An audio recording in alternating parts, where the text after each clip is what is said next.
Et la seule façon dont je suis sûr qu'il m'a aidé, c'est parce que chaque matin, je me disais, Dieu, toi, tu vas me guérir. Parce que je sais que tu es là. Parce qu'il m'avait déjà délivré des situations pires avant.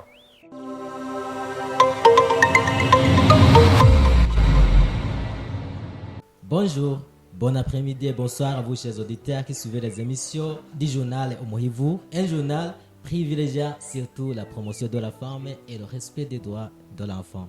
Innocent Savdiman, je présente l'émission et notre invité du jour est Chaka Willy Fred. Chaka, bonjour.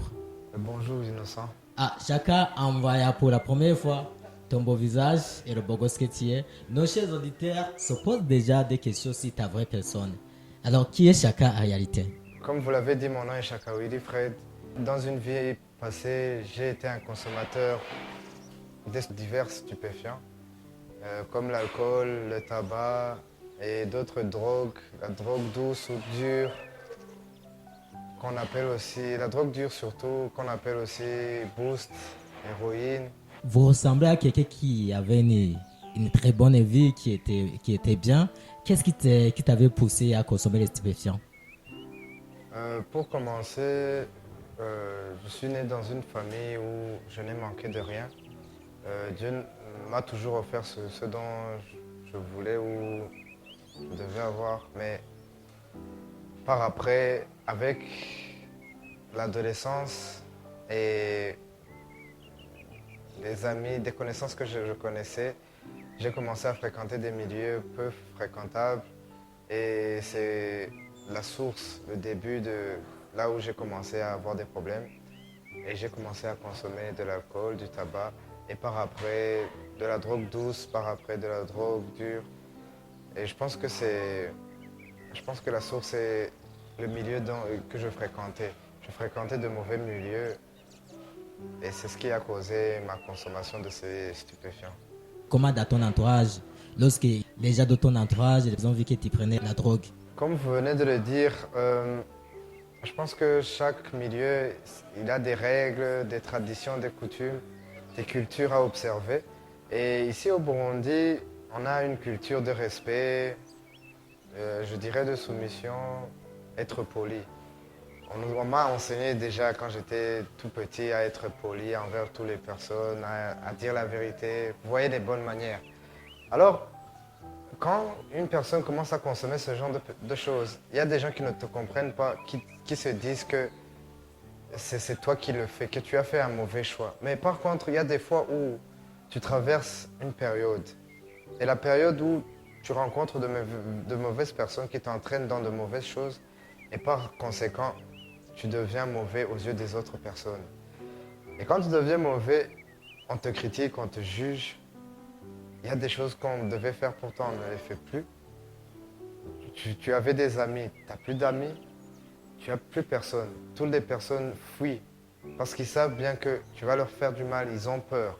Parce qu'ils se disent, lui c'est un drogué, il peut me voler, me mentir, il peut me frapper, je ne sais pas. Ils se disent que tu dois être violent.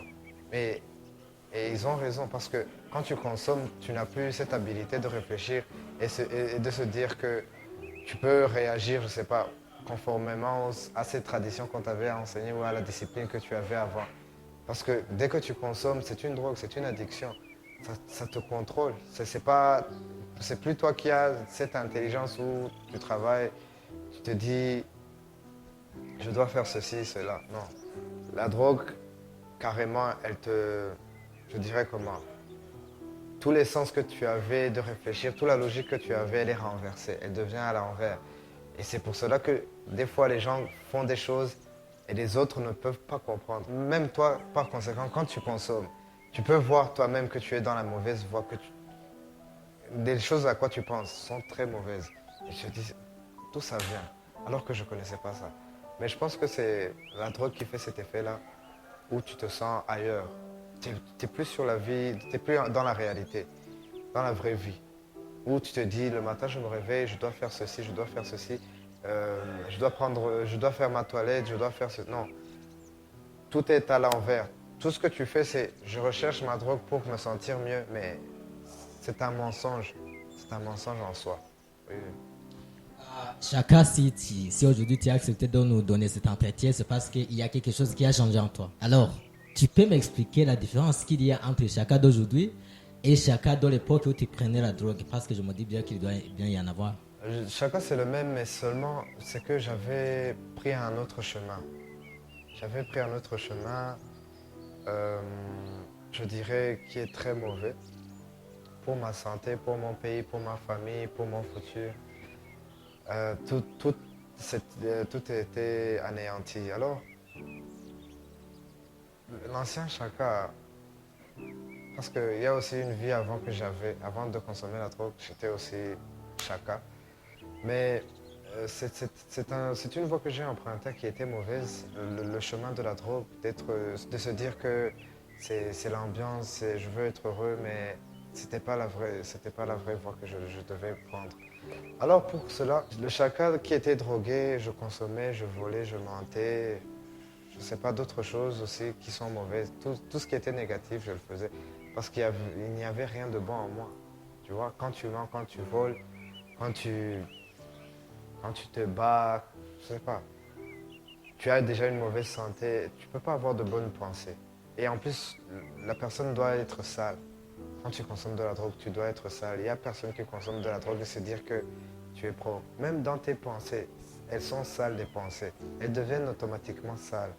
C'est pour cela que je dirais, Dieu m'a fait un cadeau. Parce que moi, j'avais essayé avant d'arrêter la drogue par mes propres moyens. Je faisais des stratégies, je mettais en place des stratégies. Je me disais, je ne vais plus aller voir ces gens-là, je ne vais plus acheter. Mais quand je recevais un peu d'argent, j'achetais toujours, j'achetais toujours. Je me disais, ça c'est quoi? J'avais toujours une soif de consommer ces choses-là. Mais par après, un jour, je me suis levé, j'ai jeté toutes les mauvaises choses que j'avais sur moi, de la drogue, je ne sais pas. Et ce jour-là, j'ai senti que la soif était terminée. Et la seule façon dont je suis sûr qu'il m'a aidé, c'est parce que chaque matin, je me disais, Dieu, toi, tu vas me guérir. Parce que je sais que tu es là. Parce qu'il m'avait déjà délivré des situations pires avant. Parce que dans ces situations-là, je me disais, Dieu, aide-moi. Et par après, il m'aidait, mais je ne comprenais pas. Et par après, en fait, je suis allé dans un centre de réhabilitation, de désintoxication. J'ai rencontré d'autres usagers qui utilisaient ça, mais qui ont arrêté. Et je les connaissais bien, on avait consommé ensemble. Et c'est là où j'ai vu que tout était possible. Et c'est là où j'ai commencé ma voie. C'était genre, je dirais comment. C'est une route que j'ai commencée, qui est longue, c'est un combat que j'ai commencé, qui est long et qui va continuer. Avant c'était la drogue et aujourd'hui ce sera contre peut-être la vie, je ne sais pas. Parce il y a d'autres de mauvais caractères. C'est pas seulement la drogue, il y a d'autres choses aussi. Parce qu'on se dit que nous sommes mauvais, mais il y a d'autres personnes où tu trouves que les gens eux-mêmes, ils ont perdu une voie correcte. C'est un combat qui est toujours là et que je dois combattre. Alors, pour te dire qu'aujourd'hui, je dirais que j'ai changé de voie, j'ai changé de foi, j'ai changé ma façon d'être, mon caractère. Et c'est pas moi qui ai fait ça, c'est Dieu qui me dit fais ceci, fais ceci. Et, et tout est possible avec lui. Et je dirais qu'aujourd'hui, c'est le seul changement. Mais sinon, chacun, c'est le même. Dans plusieurs cas qu'on a déjà rencontrés à propos des jeunes qui prennent de la drogue, c'est souvent les relations qu'il y a entre père et enfant. Avant de commencer de prendre de la drogue, c'était quoi la relation qu'il y avait entre toi et tes parents? Est-ce qu'il y avait un dialogue et vous arriviez à communiquer? C'était comment? Mes parents, c'était des gens vraiment très gentils avec moi. Je n'ai rien manqué, vraiment. C'est-à-dire, j'ai toujours étudié dans de bonnes écoles. J'ai fréquenté de bons milieux. Ils avaient de bons amis. Ils m'ont toujours bien éduqué en me disant fais ceci, fais cela. Mais en grandissant, j'ai pu écouter. Genre, j'écoutais mes amis plus que mes parents. Et par après, en écoutant plus les amis, c'est là où je me suis retrouvé à faire des choix qui dépendaient surtout des prédications, je dirais, des gens qui me disaient fais cela, des amis, mais qui ne sont pas de vrais amis. Et c'est là où mes parents ont essayé de m'accompagner, pas en me forçant, où j'ai commencé à consommer de l'alcool et du tabac. Ils ont su ça, ils m'ont essayé de me dire que c'était mauvais, de dire arrête, arrête, arrête, en utilisant aussi quelques moyens durs, mais j'ai pas écouté. Et cela a entraîné aussi beaucoup de choses. C'est pour ça que je dis que mes parents sont vraiment gentils, très aimables et que je les aime beaucoup. Ils ont tout fait. Et quand j'ai commencé ma consommation, ils étaient très fâchés. C'est très normal qu'ils étaient très fâchés parce que ce que je faisais, je faisais du tort non seulement à eux, dans la famille, dans la société, et presque dans tous les pays. Où j'allais, partout où j'allais, c'était vraiment très mauvais. Je faisais de mauvaises choses. Ils n'étaient pas contents. Alors, ils ont su mon problème parce que je leur ai dit mon problème. Ils ont su mon problème. Ils m'ont essayé de m'aider en m'emmenant à l'hôpital Kira, où j'ai fait aussi une désintoxication pendant 2 semaines. Et je suis allé à l'école. J'ai pu terminer mon secondaire. Et quand je suis revenu, c'est là où ça n'a pas marché. Et là, j'ai été suivi par tous mes deux parents. Ils m'ont toujours suivi, ils m'ont toujours aidé. J'ai jamais eu faim ou manqué de quoi m'habiller ou dormir. Non, ils ont été toujours là malgré les fautes que je commettais. Ils ont été toujours patients. Surtout, ils ont été patients vraiment. Parce que il y a, par exemple, une personne passe 5 ans, 6 ans dans des choses pareilles, ou 10 ans même. Il faut avoir une certaine patience. Et cette patience, elle est là parce que c'est de l'amour. Ils ont de l'amour pour moi. Tu vois? C'est pas donné à tous les parents parce que je connais des gens, je connais des amis qui sont consommateurs et qui ont eu besoin de cet amour-là, de cette patience-là, mais qui ne l'ont pas eu. Leurs parents ont été vraiment très, très durs avec eux. Ils leur ont dit, tu quittes ma maison ou je ne veux plus te voir, tu vois. Parce qu'on fait des choses qui sont vraiment pas acceptables. Mais mes parents ont vraiment été, vraiment, je dirais, compréhensibles avec moi. Et ils ont été très patients avec moi. Ils m'ont toujours aidé. C'est la relation que j'entretiens et aujourd'hui je les remercie. Je ne sais même pas comment dire que je peux les remercier. Ma façon de remercier, ce ne sont pas les paroles, mais plutôt les actes. Et mes actes aussi, je ne veux pas leur montrer que je fais ceci pour les rendre, je ne sais pas faire, non.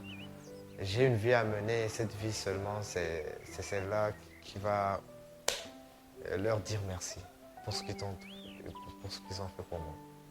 On dit que parfois, le diable que l'on connaît vaut bien mieux que celui que l'on ne connaît pas. Il y a des jeunes qui sont là dehors, qui n'ont jamais goûté à la drogue, mais qui sont toujours excités par l'idée de vouloir tenter l'expérience.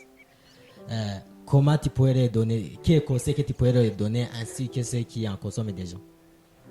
Euh, Premièrement, le conseil que je leur dirais, c'est surtout d'écouter leurs parents. Les bons conseils qu'ils leur donnent, ne jamais être avec de mauvaises personnes parce que ces gens-là te disent hey, tu peux goûter, ça fait rien. Et parce que toi, tu es encore jeune, tu ne connais pas, tu es ignorant, tu peux être tenté. Mais par après, ce sera difficile de t'en sortir. Tu peux même, après avoir une addiction, après avoir consommé, et c'est là où ta vie commence vraiment à être bouleversée. Alors, pour ceux qui consomment, le conseil que je pourrais leur donner, c'est juste de rentrer dans un cadre de désintoxication. S'ils veulent être aidés ou s'ils le peuvent, ou s'ils peuvent. Parce que tu peux même si tu es dans la rue, tu peux même guérir. Mais cela arrive à peu de gens. Parce que ces gens-là ont une foi qui est très forte en eux, qui se disent, moi je vais arrêter, Dieu va m'aider, je vais arrêter. Et pour d'autres, parce que dépendamment des corps humains que nous n'avons pas les mêmes habilités. Alors ces gens-là qui consomment, soit ils peuvent se retrouver dans des centres et ils peuvent être aidés et être encadrés. Alors ces gens-là, je les appelle à venir, soit dans des centres, soit dans des milieux où ils ne peuvent pas consommer. Je ne sais pas, il y a des gens qui peuvent les aider à, à changer, à changer vraiment. Et un conseil que je pourrais leur donner, ils peuvent avoir foi en Jésus. Euh, Se dire que Jésus va les sauver. Ok, il y a d'abord faire un choix. Je veux arrêter la drogue. Je veux changer de vie. Cette vie, j'en ai marre. Dès que tu as réalisé dans quoi tu es, tu demandes à Jésus. Jésus, j'ai foi en toi, aide-moi. C'est pas moi qui ai fait ça. Parce que avant j'avais essayé. J'ai fait 2 ans, en arrêtant, en arrêtant, en recommençant, par mes propres moyens. Mais j'ai jamais réussi. Mais j'ai eu juste foi. Une- Pendant tous ces 2 ans, j'ai juste eu foi que Dieu pouvait me sauver, que Dieu pourrait me tirer de cette situation.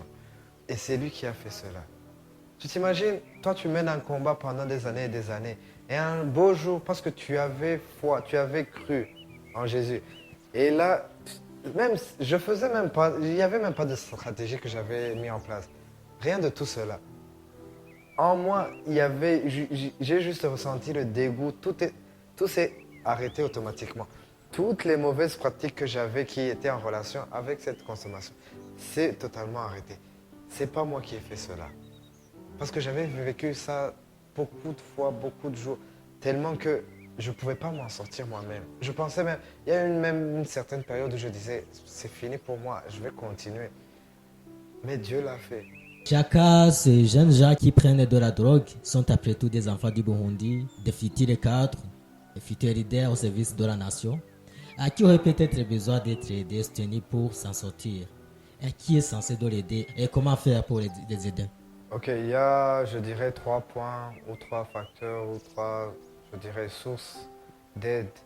La première, c'est les parents en soi.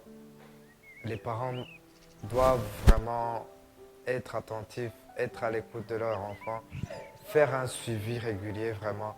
Les parents ont tendance à être pris par le travail, c'est bien, mais il faut aussi être responsable, être attentif à leur enfant.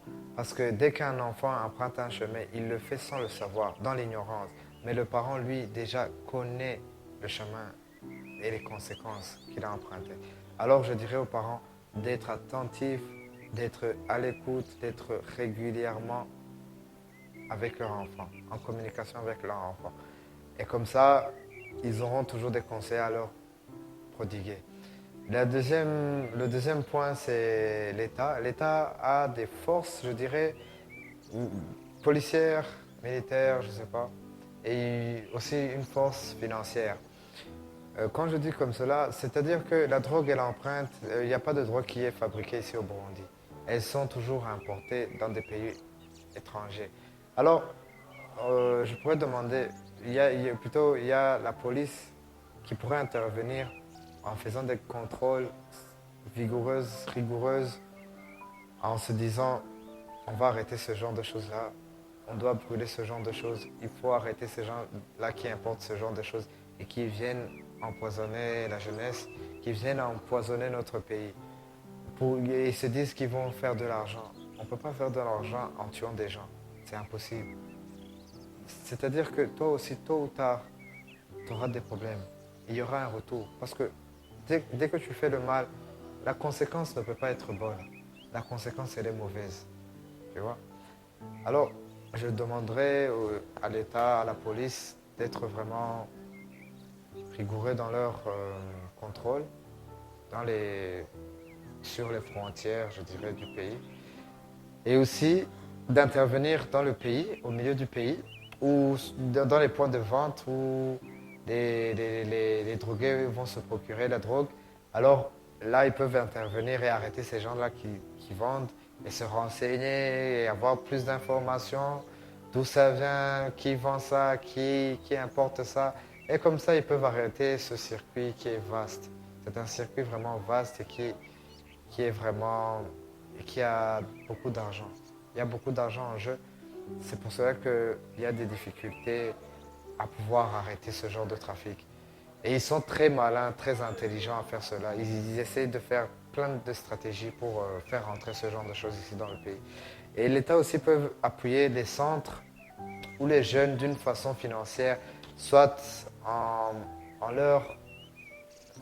faisant des conseils, en prodiguant des conseils dans des écoles publiques ou même privées, ou dans des associations où les jeunes se retrouvent, ou même dans des églises. Ils peuvent intervenir partout parce que c'est l'État.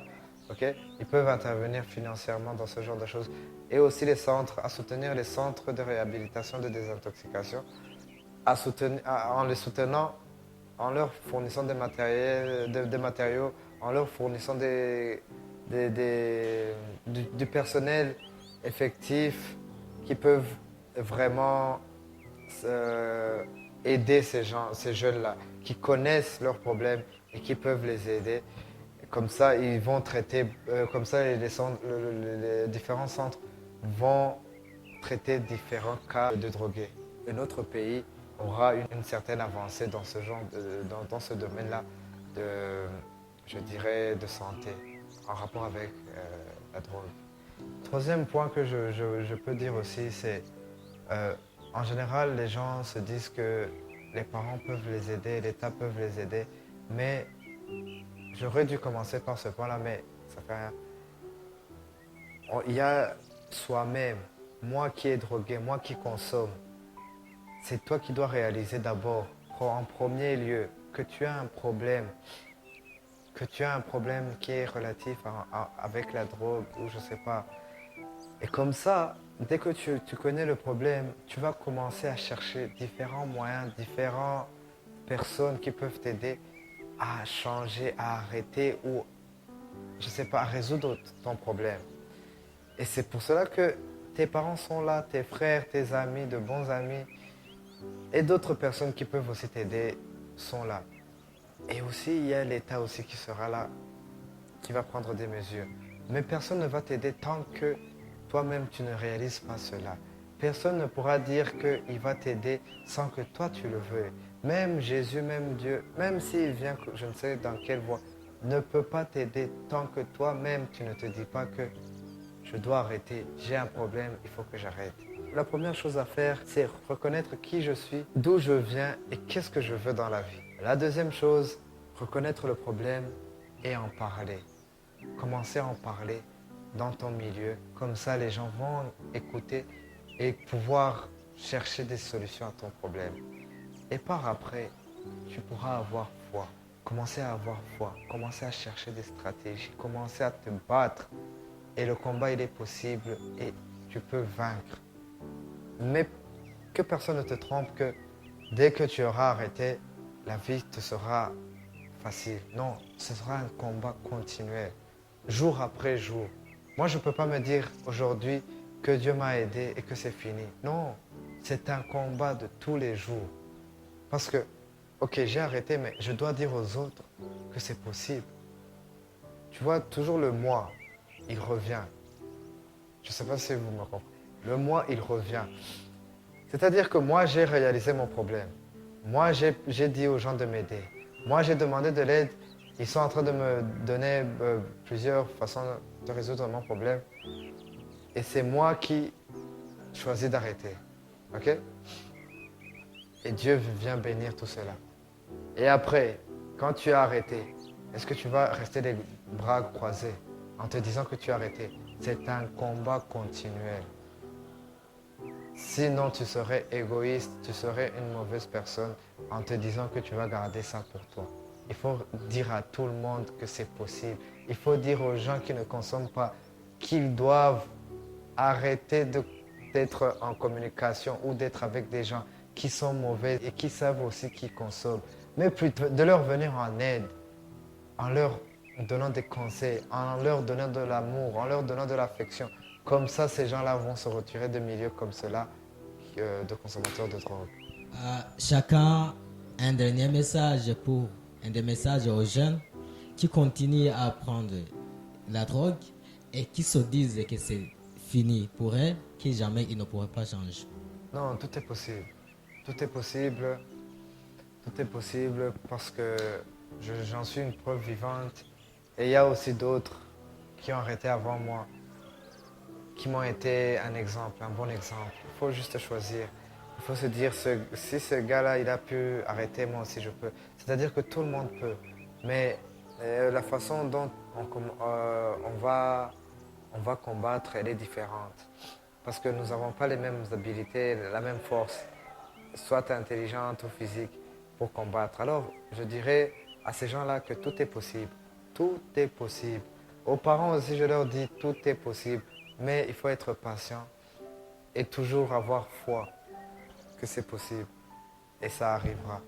Ces gens-là, ils ne peuvent pas se décourager parce que moi aussi j'étais découragé. J'ai été un jour découragé où je voyais que tout était fini, que j'allais rester comme ça. Et j'avais même arrêté de fournir des efforts. Mais j'ai pas fourni d'efforts. J'ai pas fourni d'efforts pour arrêter. C'est juste que j'ai fait un choix et j'ai eu foi. Les stratégies que j'avais mises en place avant n'ont rien servi. Mais par contre, j'ai eu peut-être une certaine expérience dans ce domaine-là, mais je suis arrivé où je pouvais plus, j'avais plus de force pour continuer. Mais un jour, comme j'avais foi en Jésus, il l'a fait et j'ai pu arrêter. Et je continue mon combat jour après jour. Chers auditeurs, précisa que notre émission se passait dans le centre de Strong Bridge, se trouve à Nyabugete. C'est là où elle prend fin. Merci de nous avoir suivis. Et vous pouvez aussi continuer à nous suivre sur notre chaîne YouTube, Instagram et Facebook. Alors, restez connectés. Le meilleur est à venir. Abonnez-vous, likez et partagez. À plus.